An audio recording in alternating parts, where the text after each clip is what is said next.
चित्रकूट के रामनगर में शुरू हुई श्रीमद् भागवत कथा कलश यात्रा के साथ हुआ शुभारंभ। रामनगर में भव्य श्रीमद् भागवत कथा का शुभारंभ हुआ। कथा के पूर्व बस स्टैंड से बैंड बाजा के साथ भव्य कलश यात्रा की शोभा यात्रा निकाली गई। इस दौरान की शोभा यात्रा गांव के मुख्य मार्गों से होती हुई गुजरती हुई मडफा शिव मंदिर होते हुए मट्टाल पहुंची, जहां श्रीनाथ उर्फ लल्लू अग्रहरी और निर्मला अग्रहरी ने श्रीमद् भागवत महापुराण की पूजा अर्चना की। पूजन के बाद कलश की स्थापना की गई। कथा व्यास विनय कृष्ण शास्त्री ने आज प्रथम दिवस की कथा में कथा का महत्व बताया है। कथा व्यास ने धुंधकारी के जीवन चरित्र की कथा सुनाई। इस दौरान तमाम श्रद्धालु मौजूद रहे। ब्यूरो चीफ अंकुर चौधरी, चित्रकूट।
प्रदान किया जी जी जो हमारे इस रामनगर में, जहाँ पर भगवान प्रभु श्री राम एक दिन निवास किए जी जी और जहाँ पर हम सब लोगों ने कलश यात्रा की। बहुत सुंदर स्थान है, बहुत ही प्राचीन स्थान है वो।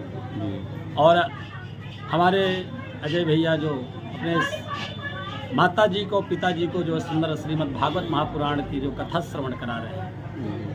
सबसे बड़ा सौभाग्य होता है जब भगवान की बढ़ती कृपा होती है, जब बहुत विशेष कृपा होती है, जी जी तब जाकर के भगवान की मंगलमयी अमृत कथा पान करने का अवसर मिलता है। लोग कथा सुनने के लिए कहते हैं, पर कथा सुनना नहीं चाहिए, कथा का पान करना चाहिए।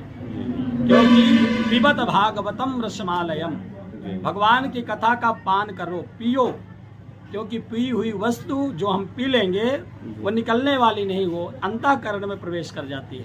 पर जब हम कथा सुनते हैं तो सुनने का मतलब ये होता है इस कान से सुनकर दूसरे कान से उड़ा देते हैं। ये महाराज जी कब से कहाँ कब तक है ये डेट कुछ निर्धारित है? देखिए, ये जो कथा है मंगलमयी कथा भगवान की, आज 30 जनवरी से प्रारंभ हुई है और ये 5 जनवरी तक अनावृत भगवान की कथा चलती रहेगी। और 5 तारीख को ही कथा विश्राम होगी, क्योंकि भगवान की कथा कभी समाप्त तो होती नहीं है, केवल भगवान की कथा का विराम होता है। और इसके बाद आगामी हमारी कथा 6 तारीख से प्रयागराज की भूमि में है, तो सब ब्राह्मण वहां जाएंगे। तो भगवान की कथा 5 दिन तक ऐसे जो है 5 तारीख तक 7 दिवसीय कथा प्रारंभ रहेगी। जो आज हम सभी लोगों ने महात्मा की कथा सुनी, भगवान की जब महती कृपा होती है, क्योंकि बहुत भाग्योदयेन बहुजन्म समर्जितेन सत्संगमम च लभते पुरुषो यदा वै अज्ञान हेतु कृत मोह मदांधकार नाशम विदाय तदोदयते विवेकः।